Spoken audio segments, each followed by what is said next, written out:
د کابل کندهار لویې لارې د بیا رغونې چارې به ډېر ژر پیل سي. د ټولګټو وزارت سرپرست وایي چې د کابل کندهار لویې لارې د جوړېدو او اساسي ترمیم چارې به ډېر ژر پیل او په څو برخو کې به بشپړې سي.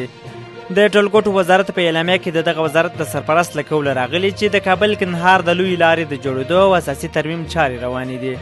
د ټولګټو وزارت سرپرست د دغه وزارت ته مرکز او ولایتونو رئیسانو ته لارښوونه کړې چې د خلکو د ترانسپورټي ستونزو د حل او د سړکونو د ساتنې او مراقبت په برخه کې اساسي کار وکړي څو هیوادوال په اسانه تګ راتګ وکړي. د کابل کندهار لویې لار د هیواد له مهمو سړکونو څخه ده چې هره ورځ پرې زرګونه مسافر او بار موټر تګ راتګ کوي. دا سړک په تیرو 20 کلونو کې د جګړو او چاودنو له امله سخت زیانمن شوی دی. سږ کال په ټول هیواد کې نږدې 70,000 مټریک ټنه ګني راټول شوي. د کرنې اوبو لګولو او مالدارۍ وزارت احصایي ریاست د شمیرو له مخې د هیواد په کچه له 1950 هکټاره ځمکه 58,394 مټریک ټنه ګني راټول شوي.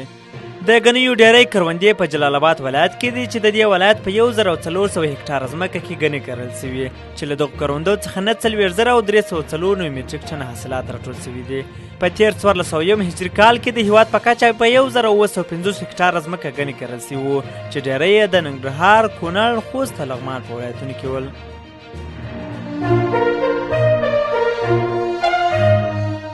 د صنعت او سوداګرۍ وزارت وایي چې په تیر 1401 لمریز کال کې د 22 میلیونو ډالرو په ارزښت 90 ټنه زعفران بهر ته صادر شوي.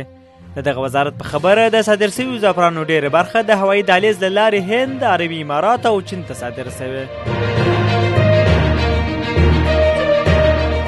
په خوست کې د زرغون افغانستان په نوم د کورني کرکټ دویم پړاو لوبې پیل شوې. د افغانستان کرکټ بورډ وایي د یو ورځنیو لوبو دغه جام نن پیل او د مې میاشتې تر 18 به دوام وکړي.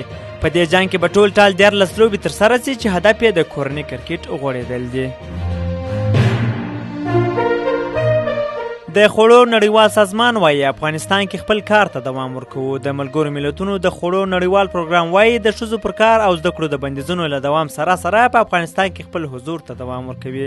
د یاد پروګرام د افغانستان د څانګې مشر برلین ته د سفر پر مهال ویلي چې دغه سازمان له افغانستان څخه د وتلو نیت نه لري.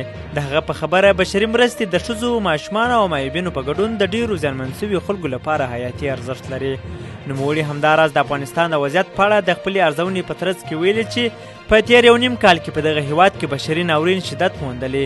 د نوموړي په خبره که څه هم په افغانستان کې د بشري مرستو له لارې د قحطۍ مخه نیول شوې، خو لا هم میلیونونه افغانان د خوراکي توکو له نه خوندیتوب سره مخ دي.